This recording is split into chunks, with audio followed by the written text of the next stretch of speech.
রাতে গাছের ডাল এবং ফল কাটা যাবে কিনা। গাছের ডাল এটা রাতে কাটা যাবে কিনা।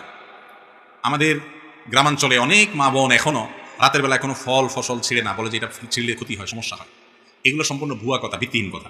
আপনার যখন দরকার তখন ছিঁড়তে পারেন, সেটা দিনেও হতে পারে, রাতেও হতে পারে।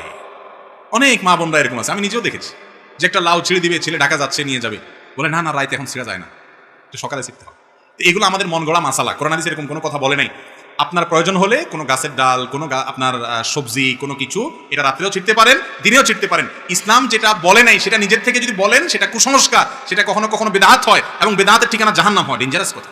আল্লাহ রাসূল যা বলেন নাই সে কথা মন গড়া বলা যাবে না, দরকার হলে রাতেও ছিঁড়া যাবে। তবে হ্যাঁ, ডাল বলেন আর গাছের গাছ বলেন, প্রয়োজন ছাড়া কাটা ছেঁড়া করা নিষেধ।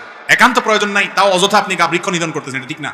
যেটা পরিবেশের ভারসাম্যের জন্য প্রয়োজন, সে গাছ রোপণ করার জন্য আমাদের রাসূল সাল্লাল্লাহু আলাইহি ওয়াসাল্লাম নির্দেশ করেছেন। বিনা প্রয়োজনে গাছ কাটা যাবে না। প্রয়োজন আছে কাটেন, 100 বার কাটেন, কিন্তু সেটা রাতেও কাটতে পারেন, দিনেও কাটতে পারেন, কোনো অসুবিধা নাই।